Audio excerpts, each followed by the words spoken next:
News Kannada ವಾಹಿನಿಗೆ ಸ್ವಾಗತ. ಪ್ರೀತಿ ಯಾವಾಗ ಯಾರ ಮೇಲೆ ಹುಟ್ಟುತ್ತೋ ಅನ್ನೋದು ಯಾರಿಗೂ ಗೊತ್ತಾಗಲ್ಲ. ಇಲ್ಲಿಯೂ ಕೂಡ ಹಾಗೆ ಇನ್ಸ್ಟಾಗ್ರಾಂನಲ್ಲಿ ಹುಟ್ಟಿದ ಪ್ರೀತಿ ಯುವತಿಯನ್ನ ಬೆಂಗಳೂರಿನಿಂದ ಬೆಳಗಾವಿಯ ಖಾನಾಪುರಕ್ಕೆ ತಂದು ನಿಲ್ಲಿಸಿದೆ. ಮೂಲತಃ ಬೆಂಗಳೂರಿನ ಕಸ್ತೂರಬಾ ನಗರದ ಯುವತಿ ಪ್ರಿಯಾಂಕಾ ಬೆಳಗಾವಿಯ ಅಲಾರವಾಡ ಗ್ರಾಮದ ರಾಹುಲ್ ಎಂಬ ಯುವಕ ಇನ್ಸ್ಟಾಗ್ರಾಂನಲ್ಲಿ ಪರಿಚಯವಾಗಿ ಪ್ರೀತಿಗೆ ತಿರುಗಿ ಈಗ ಮದುವೆಯ ಹಂತಕ್ಕೆ ಬಂದು ನಿಂತಿದ್ದು, ಈ ಜೋಡಿಗೆ ಹುಡುಗಿಯ ಮಾವನೇ ವಿಲನ್ ಆಗಿದ್ದಾನೆ. ಹುಟ್ಟು ಕೋಟ್ಯಾಧೀಶ ಆಗಿರುವ ಪ್ರಿಯಾಂಕಾ ತನ್ನ ಚಿಕ್ಕ ವಯಸ್ಸಿನಲ್ಲಿ ತಂದೆ ತಾಯಿಯನ್ನ ಕಳೆದುಕೊಂಡಿದ್ದಾಳೆ. ಆದ್ರೆ ತಂದೆ ತಾಯಿಯನ್ನ ಕಳೆದುಕೊಂಡ ಪ್ರಿಯಾಂಕಳನ್ನ ತನ್ನ ಸೋದರ ಮಾವನೇ ಚಿಕ್ಕ ವಯಸ್ಸಿನಿಂದ ಸಾಕಿ ಸಲಹಿದ್ದು, ಯಾವಾಗ ಪ್ರಿಯಾಂಕಾ ವಯಸ್ಕಳಾಗುತ್ತಾಳೋ ಅವರ ಹೆಸರಲ್ಲಿ ಇರುವಂತಹ ಬೆಂಗಳೂರಿನ 4 ಅಂತಸ್ತಿನ ಮನೆ ಮತ್ತು ಕಾಂಪ್ಲೆಕ್ಸ್ ಶಿವಮೊಗ್ಗದಲ್ಲಿ ಇರುವ ಮನೆ ಇದೆಲ್ಲ ನನ್ನ ಕೈಬಿಟ್ಟು ಹೋಗುತ್ತೋ ಅನ್ನೋ ಭಯದಿಂದ ಪ್ರಿಯಾಂಕಾಗೆ ಮಾನಸಿಕ ಮತ್ತು ದೈಹಿಕ ಕಿರುಕುಳ ನೀಡಲು ಪ್ರಾರಂಭಿಸ್ತಾನೆ.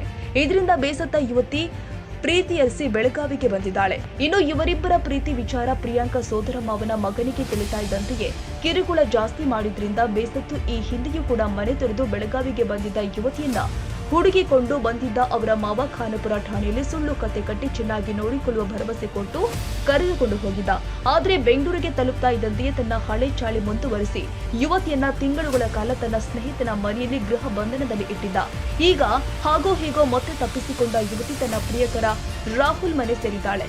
ಮೂಲತಃ ಬೆಳಗಾವಿ ತಾಲೂಕಿನ ಅಲಾರವಾಡ ಗ್ರಾಮದ ಬಡ ಕುಟುಂಬದ ಹುಡುಗ ರಾಹುಲ್ ಎಲೆಕ್ಟ್ರಿಷಿಯನ್ ವೃತ್ತಿ ಮಾಡಿಕೊಂಡು ಕುಟುಂಬ ಸಾಗಿಸ್ತಾ ಇದ್ದು, ಯುವತಿಯ ಮಾವ ನಮಗೆ ತೊಂದರೆ ಕೊಡಬಹುದೆಂಬ ಹೆದರಿಕೆಯಿಂದ ಖಾನಾಪುರದಲ್ಲಿ ಇರುವ ಸಂಬಂಧಿಕರೊಬ್ಬರ ಮನೆಯಲ್ಲಿ ಆಶ್ರಯ ಪಡೆದಿದ್ದು, ರಕ್ಷಣೆ ಕೊಡುವಂತೆ ಖಾನಾಪುರ ಪೊಲೀಸ್ ಠಾಣೆ ಮೆಟ್ಟಿಲೇರಿದ್ದಾರೆ.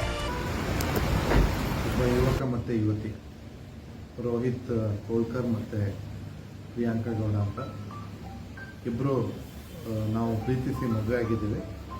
ನಮಗೆ ಕಾನೂನಿನ ರಕ್ಷಣೆ ಬೇಕು ಅಂತ ಹೇಳಿ ನಮಗೆ ಮನವಿಯನ್ನು ಕೊಟ್ಟಿದ್ದಾರೆ. ಈಗಾಗಲೇ ನಮ್ಮ ಲೋಕಲ್ ಪೊಲೀಸ್ ಠಾಣೆಯಾದ ಖಾನಾಪುರ್ನ ಇನ್ಸ್ಪೆಕ್ಟರ್ಗೆ ಇವರಿಗೆ ಯಾವುದೇ ತೊಂದರೆ ಆಗದೇ ಇರೋ ಹಾಗೆ ಕಾನೂನಾತ್ಮಕವಾಗಿ ರಕ್ಷಣೆ ಕೊಡಲಿಕ್ಕೆ ಹೇಳಿದ್ದೀವಿ. ಇವರು ಈ ಯುವಕ ಮತ್ತು ಯುವತಿ ಇವತ್ತೇ ಮದುವೆ ಆಗಿ ನಮ್ಮ ಹತ್ರ ಬಂದು ಪ್ರೊಟೆಕ್ಷನ್ ಕೊಟ್ಟಿದ್ದಾರೆ. ಇದಕ್ಕಿಂತ ಮುಂಚೆ ಸುಮಾರು 1.5 ತಿಂಗಳ ಹಿಂದೆ ನಮ್ಮ ಖಾನಾಪುರ ಪೊಲೀಸ್ ಸ್ಟೇಷನ್ಗೆ ಹೋಗಿ ನನ್ನ ಹತ್ರ ಇರ್ತಕ್ಕಂಥ ಡಾಕ್ಯುಮೆಂಟ್ಸು ಅಂದರೆ ಅವಳ ಸ್ವಂತ ಎಜುಕೇಷನಲ್ ಡಾಕ್ಯುಮೆಂಟ್ಸು ಮತ್ತು ಪ್ರಾಪರ್ಟಿ ಡಾಕ್ಯುಮೆಂಟ್ಸು ನಮ್ಮ ಮಾವನ ಹತ್ರ ಇದೆ, ಅದನ್ನು ಕೊಡಿಸಿ ಅಂತ ಕೇಳಿದರು. ಈ ಪ್ರಾಪರ್ಟಿ ವಿಚಾರಕ್ಕೆ ಅವರಿಗೆ ತುಂಬ ಕ್ಲಿಯರಾಗಿ ಹೇಳಿದ್ವಿ, ಇದು ಸಿವಿಲ್ ಮ್ಯಾಟ್ರ್ ಆಗುತ್ತೆ, ನಾವು ಹ್ಯಾಂಡಲ್ ಮಾಡಲಿಕ್ಕೆ ಬರಲ್ಲ, ಯಾಕಂತಂದರೆ ನಮ್ದೇನಿದ್ರು ನಿಮಗೆ ಮದುವೆ ಆಗಿ ಬಂದರೆ ಪ್ರೊಟೆಕ್ಷನ್ ಕೊಡ್ತೀವಿ ಅಂತ ಹೇಳಿ. ಸೊ ಅದ್ರ ಮೇಲೆ ಅವ್ರು ಇವತ್ತು ಮದುವೆ ಆಗಿ ಬಂದರೆ ಅವ್ರಿಗೆ ಪ್ರೊಟೆಕ್ಷನ್ ಕೊಡೋದು ನಮ್ಮದು ಧರ್ಮ, ಅದನ್ನು ನಾವು ಮಾಡ್ತೀವಿ. ಆದರೆ ಅವರ ದಾಖಲಾತಿಗಳನ್ನ ಅವರು ಕರೆದು ಕೇಳಿದಾಗ ಅವರ ಮಾವನವರಿಗೆ ಅವರು ದಾಖಲಾತಿಗಳು ನಮ್ಮ ಹತ್ರ ಇಲ್ಲ ಅಂತ ಹೇಳಿದ್ದಾರೆ. ಸೊ ಹಾಗಾಗಿ ಅವರಿಗೆ ನಾವು ಹೇಳಿದ್ದೀವಿ, ಈ ಡ್ಯೂಪ್ಲಿಕೇಟ್ಗಳನ್ನ ಅವರು ಸಂಬಂಧಪಟ್ಟ ಶಾಲಾ ಕಾಲೇಜು ಮತ್ತು ಯೂನಿವರ್ಸಿಟಿಗಳಿಂದ ಪಡ್ಕೊಳ್ಳಬಹುದು, ಅದಕ್ಕೂ ಕೂಡ ಅದರದೇ ಆದ ಸಂಪೂರ್ಣ ಮಾನ್ಯತೆ ಇರುತ್ತೆ. ಇನ್ನು ಸಿವಿಲ್ ಮ್ಯಾಟ್ರಿಗೆ ಕೂಡ ನಾವು ಅವರಿಗೆ ಸಜೆಸ್ಟ್ ಮಾಡಿದ್ವಿ, ತಾವು ಕೋರ್ಟಿಗೆ ಹೋಗ್ಬಿಟ್ಟು ಅದನ್ನು ಫೈಟ್ ಮಾಡಿಕೊಳ್ಳಿ ಅಂತ ಹೇಳಿ. ಹುಡುಗ ಹುಡುಗಿ ನಮ್ಮ ಹತ್ರ ಬಂದು ಅವ್ರಿಗೇನು ಇರ್ತಕ್ಕಂಥ ಕಾನೂನಾತ್ಮಕ ರಕ್ಷಣೆಯನ್ನು ನಾವು ಕೊಡ್ತೀವಿ. ಸರ್ 1.5 ತಿಂಗಳಿಂದ ಖಾನಾಪುರ ಸ್ಟೇಷನ್ಗೆ ಹೋಗಿದ್ರು. ಹೌದು, ಜೂನ್ 5ನೇ ತಾರೀಕು ಆ ಸಂದರ್ಭದಲ್ಲಿ. ಆದರೆ ಈಗ ಮತ್ತೆ ತಿರ್ಗಾ ಬಂದಿದ್ದು 26ನೇ ತಾರೀಕು ಅಂತ ಹೇಳೋದು. 26/7ಕ್ಕೆ 26/7 ಅವೆರಡರ ಮಧ್ಯರಾತ್ರಿಯಲ್ಲಿ ಖಾನಾಪುರ ಬೆಳಗಾವಿಗೆ ಬಂದು ಹೋಗಿ ಇವತ್ತು 29 ಬೆಳಗ್ಗೆ ಮದುವೆ ಮಾಡಿಕೊಂಡು ಇಲ್ಲಿಗೆ ಬಂದಿದ್ದೆ.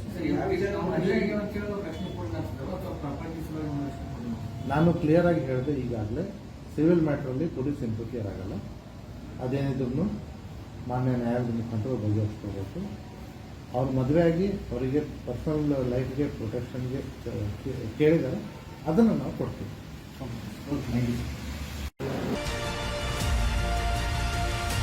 ತಾಜಾ ಸುದ್ದಿಗಾಗಿ MTV ನ್ಯೂಸ್ 24/7ಗೆ ಸಬ್ಸ್ಕ್ರೈಬ್ ಮಾಡಿ ಮತ್ತು ಬೆಲ್ ಐಕಾನ್ ಅನ್ನು ಒತ್ತಿ. ತಪ್ಪದೇ ಲಿಂಕ್ ಶೇರ್ ಮಾಡಿ.